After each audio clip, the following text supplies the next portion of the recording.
Ah, kaya ko pang sarili ko, okay? Huwag mo na akong hawakan. I'm sorry. Nag-aalala lang ako baka kakapagod ka na. Marunong ka palang mag-alala.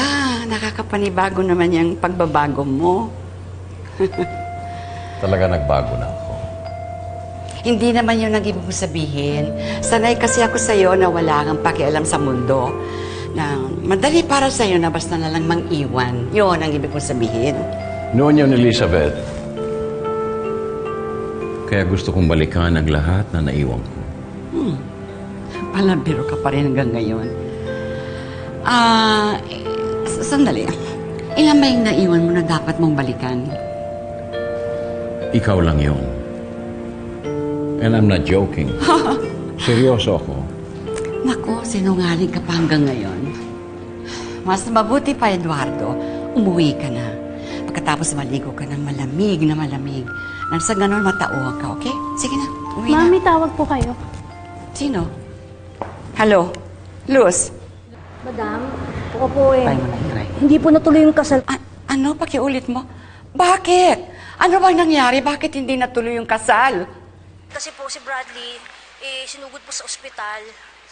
Nandun po si Diana. Pero madam, kaya naman po din ako tumawag kasi sabi po ni Miss Rina, i-monitor kita from time to time. O sige po, sige po. Ingat po kayo, bye-bye po. Diyos mio. Diyos ko, ano bang nangyari kaya? Bakit hindi natuloy ang kanilang kasal?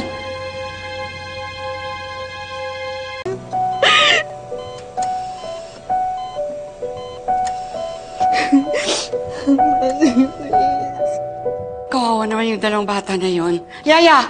Yaya! Bilis! Kunin mo itong telepono. Ano ba? Bakit kaya? Bakit hindi natuloy ang kasal? Elizabeth, huwag ka naman stress. Makakasama sa'yo. Naku, ikaw naman kasi, lalong hindi nadagdag ang problema ko. Hindi ba kanina pa kita pinapauwi?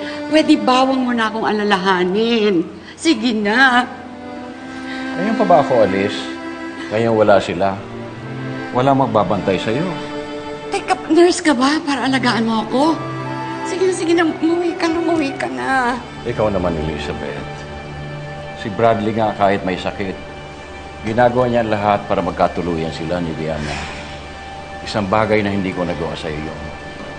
And I hope you could find it in your heart to consider my effort. Bahala ka na. Anong gusto mong gawin?